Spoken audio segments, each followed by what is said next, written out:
డబ్బు లేనివారు పేదవారు కాదు. ఒక లక్ష్యం లేనివారు, దాన్ని సాధించాలనే తపన లేనివారు పేదవారు అని స్వామి వివేకానంద చెప్పారు. నేను పేదవాణ్ణి, నాకు ఏమీ లేదు, ఏమీ రాదు, నన్ను ఎవరూ పట్టించుకోరు అని బాధపడుతూ కూర్చుంటే ఆ బాధ మరింత ఎక్కువ అవుతుంది తప్ప తగ్గదు అంటున్నారు ప్రముఖ సైకాలజిస్టులు. మనము పేదవారమే అవ్వచ్చు, కానీ మన ఆలోచనల్లో పేదరికం ఉండకూడదు. ఆలోచనలు పేదవిగా ఉంటే ఎప్పటికీ పేదవారిగానే ఉంటారు.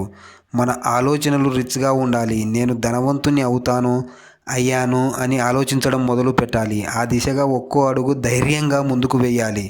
ఈ కాలంలో ఎంతోమంది ధనవంతులు ఏమీ లేని స్థాయి నుండి పైకి వచ్చారు, గొప్పవాళ్ళు అయ్యారు, కోటీశ్వరులుగా ఎదిగారు. నేర్చుకోవాలి అనే తపన, కసి, పట్టుదల ఉన్నవారికి పేదరికం అనే అడ్డుగోడ తొలగిపోతుంది. ఈ రోజు నుంచే నేర్చుకోవడం మొదలు పెట్టండి, ధనవంతులు అవ్వండి. మరింత డబ్బు సమాచారం కోసం లైక్ చేయండి, షేర్ చేయండి, సబ్స్క్రైబ్ చేసుకోండి.